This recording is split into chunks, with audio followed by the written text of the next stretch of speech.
Bismillahirrahmanirrahim. October 10th, 2020. That's highlights. Major themes include the importance of spiritual companionship that's based on Nur, focusing on the Shaykh, and the meaning of love. The Shaykh commented on a hadith that emphasizes the importance and the beauty of brotherhood, the brotherhood of people who love themselves in Nurullah. And there was a question by a Syrian faqira who suffers from depression, and she has a dream in which she's asking the Shaykh for dua, and the Shaykh comes and he brings a blind man with him in her dream to make dua for the woman. The Shaykh comments, "No one can make you happy except for yourself. You can't expect happiness to be created by your family, your children, by the things around you. It's a choice. It comes from within. Only you can make yourself happy. This dream is telling you that you're not content with Nurullah. And this is why the Shaykh brings you a blind person to make dua for you. Because you've turned your back to Nurullah. You don't seek your happiness, your contentment, your joy in Nurullah. And you seek it through another dua from the Shaykh. So the Shaykh brings you your mirror, this blind man, to make dua for you. The Shaykh gives you the Nur, and he says, learn to make dua for yourself. Dissolve in the Nur, and realize that the Nur is your furthest aspiration. The problem is you lack surrender, you lack taslim, because after the Nur, there's no other need, there's no further goal. The Nur is there, but your inner vision is sealed up. The Nur is what will heal you. It can give you provision. Through it you can get righteous deeds, beautiful deeds, hasanat. You can succeed in your exams with the Nur. You can become the highest human being with the Nur. But you give your back to it, so the Shaykh gives you your mirror, the blind man. And there was a second question by a faqir who says he saw the Shaykh in a dream with al-Khidr. And Khidr raises the hand of the Shaykh and he says, "Right, O Moses, لَقَدْ جَاءَكُمْ رَسُولٌ مِّنْ أَنفُسِكُمْ عَزِيزٌ عَلَيْهِ مَا عَنِتُّمْ. A messenger has come unto you from yourselves." The verse at the end of Surah At-Tawbah. And the Shaykh says, here we go again. We have three characters in this dream. And I swear I'm going to give you tarbiyah. I'm going to give you spiritual training. I'm going to teach you how to get this job done. How to stop putting obstacles in your path. You have a Shaykh, and yet your thoughts are swarming. The murids are asking, is my Shaykh the pole? Is he the watad, the tent peg? The Shaykh describes himself as the seal, as al-Khatam. Where is Khidr then? Is he in Algeria? Maybe he's in Tunisia? What benefit will Khidr give you? You should just know one thing. You have a Shaykh.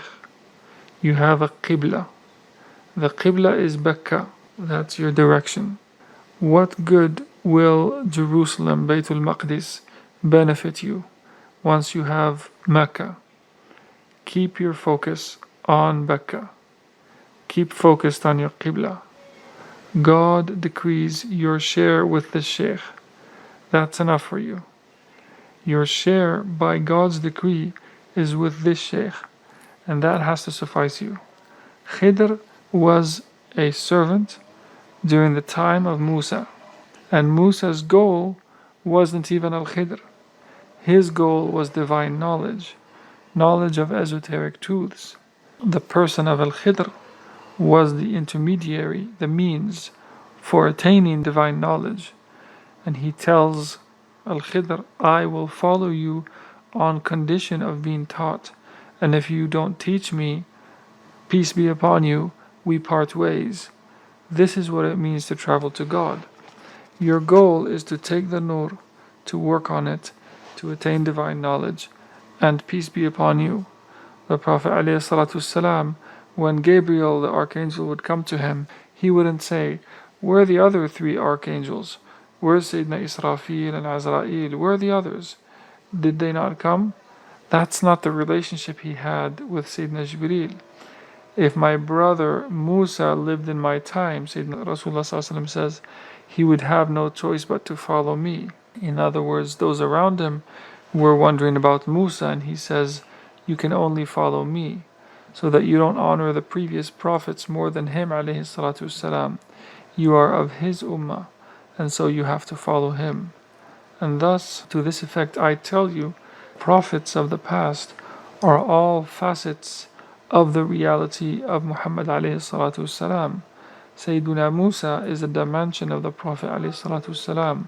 I tell you this so you don't forget the Prophet ﷺ when you ponder Sayyiduna Musa. Imagine forgetting al-Mustafa ﷺ when pondering Musa ﷺ. On the day of resurrection, you'll go to Musa for the shafa'ah, and he'll tell you, I can't intercede on your behalf. I killed someone. And the Prophet ﷺ will say, I am worthy of it. Ana laha. In your age, when you're living right now, you're searching for a different wali other than your Shaykh, and your search for Khidr, for a wali of a different age. This search is a distraction on your path. I am the grandson of the Prophet ﷺ.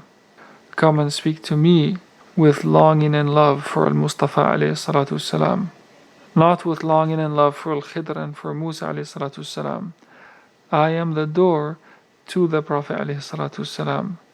You gave bay'ah to Mohamed, Faouzi, al-Karkari, and you take nur from him, and he takes you to the disclosure site of the spiritual ascent towards al-Mustafa ﷺ. And yet, you look for another Shaykh. Moreover, I have the right to say that if al-Khidr were around in my time, he would have no choice but to follow me. Whether or not you understand my statement, I have the right to say it. Why? Because in his time, in this time, the one who has idhn is the one who speaks. The Shaykh of the age is the one who is ma'adhoon, who has divine permission. When the Shaykh of your age goes back to his Lord, God will give you another Shaykh. I know this will put waswas and whisperings in your nafs. I know you're not going to accept my words. You're going to say, show me al-Khidr. Let me tell you a story. There was once upon a time a Shaykh who sends his disciple, because the disciple is looking for al-Khidr. He sends him to the market. He says, go to the marketplace and stand there, and you're going to find al-Khidr there. So the disciple goes and stands outside of the gate of the marketplace waiting for al-Khidr. Then a soldier walks in, and he wants to speak to the murid. And the disciple says, no, I'm sorry, I don't have time, I'm looking for Khidr. And he stays there all day. He goes back to the Shaykh, and the Shaykh said, oh, you didn't meet him? Go back the next day, go back tomorrow, you'll see him. Then the next day the murid goes back to the marketplace, and an old man comes up to him, and he wants help. And the murid says, go away, I'm looking for an important VIP. And he comes back to the Shaykh and says, I didn't find him. And the Shaykh says, go back tomorrow. The third time he goes out to the market, and he says, for sure you're going to see him. And he goes out, and there's a small boy who says, Uncle, do you need anything? Can I help you? And the murid chases him away, and he says, go away, I don't have time for you. I'm waiting for a very important person. I'm waiting for a VIP. And he goes to the Shaykh at the end of the day, and he says, I never found Khidr. I don't know what's the problem. 3 days have passed and I haven't seen him yet. And the Shaykh says, if Allah had opened your basira, you would have found Khidr on the first day, disclosed in the form of the soldier, then in the form of the old man, then in the form of a child close to his Lord. This is the case for the murid, who is ascending with his Shaykh through the levels of the divine name, and yet the murid is turning away, waiting for Khidr to take him out of his darkness into the light. You just wait there. Wait for your Khidr. Wait for your Moses, even though you're living in the best ummah at the best of times. This is why Sufis of today speak of the ring of Sulaiman and of Khidr all the time. The Prophet ﷺ didn't say, I leave you with al-Khidr. He says, I leave with you God's book.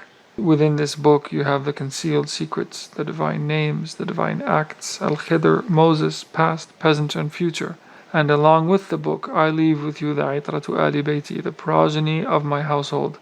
in order for you to see this book walking on 2 feet, because you need to see it in movement in order to understand it.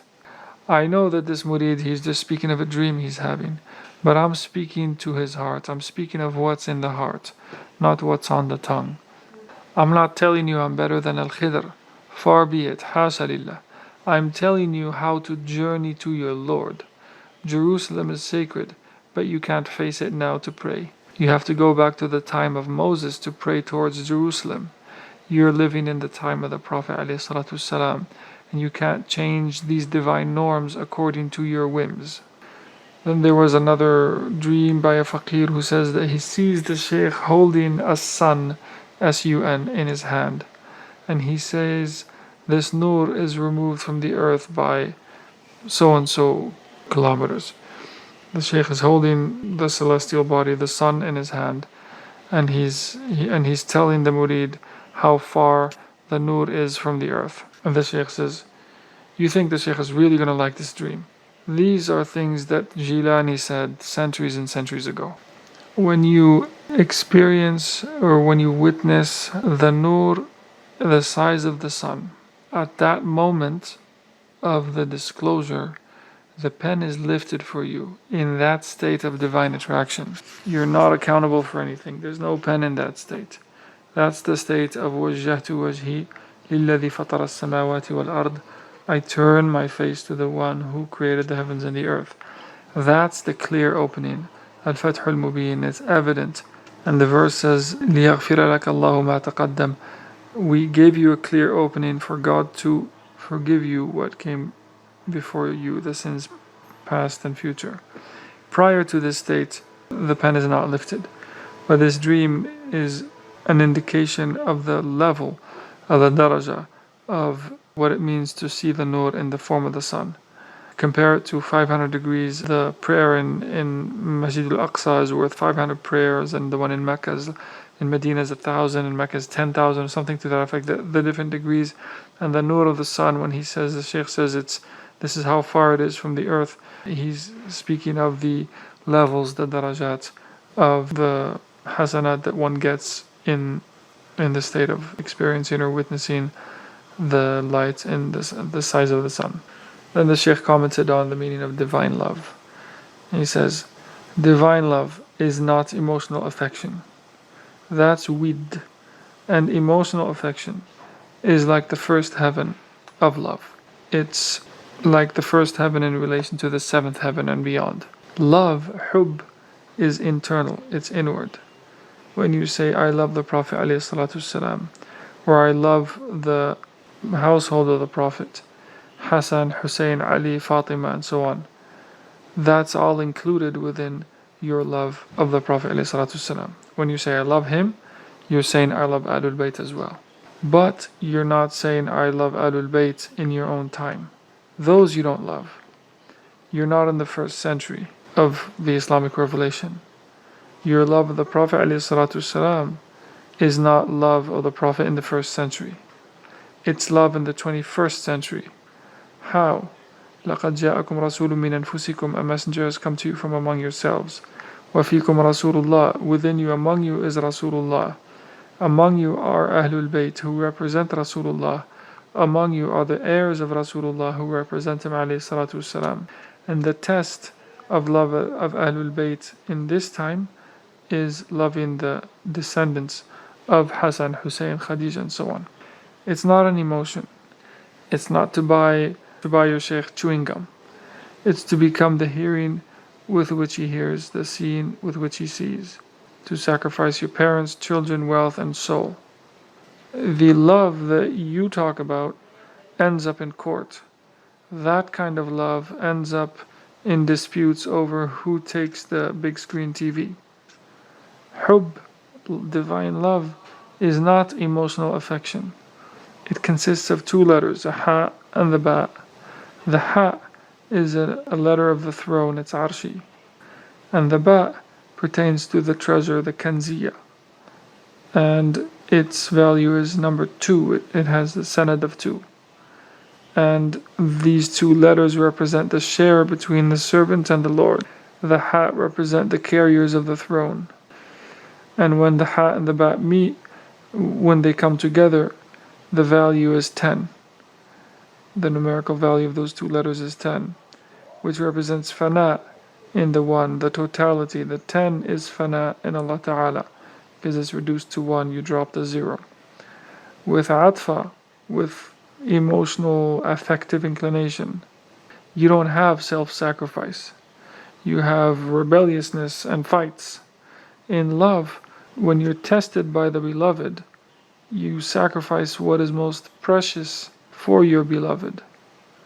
When you have emotional affection, when the one you quote unquote love takes your cup of coffee, you say, "Who took this cup?" That's not love. Love is to lose your own breath. It's to become extinct in the beloved. Then the Shaykh ended up with a dua for one of the fuqara, Sidi Mohamed Amin Ghazi, whose father died just 2 days ago. And the Shaykh said, only yesterday Hajj Mimoon died, Allah yarhamu, tomorrow, who knows? Prepare for death in every moment. May your life be one of preparation for death. You don't know when you're going to meet your Lord. You may not live to open your eyes after you blink them. And these are all messages from Allah Ta'ala.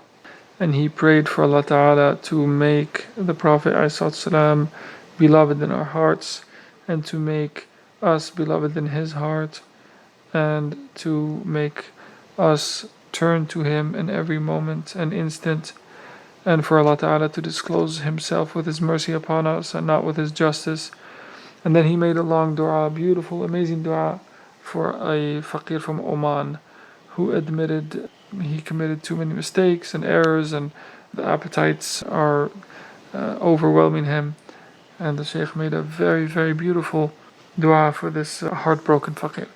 اللهم صل على سيدنا محمد وعلى آل سيدنا محمد كما صليت على سيدنا إبراهيم وعلى آل سيدنا إبراهيم وبارك على سيدنا محمد وعلى آل سيدنا محمد كما باركت على سيدنا إبراهيم وعلى آل سيدنا إبراهيم في العالمين إنك حميد مجيد.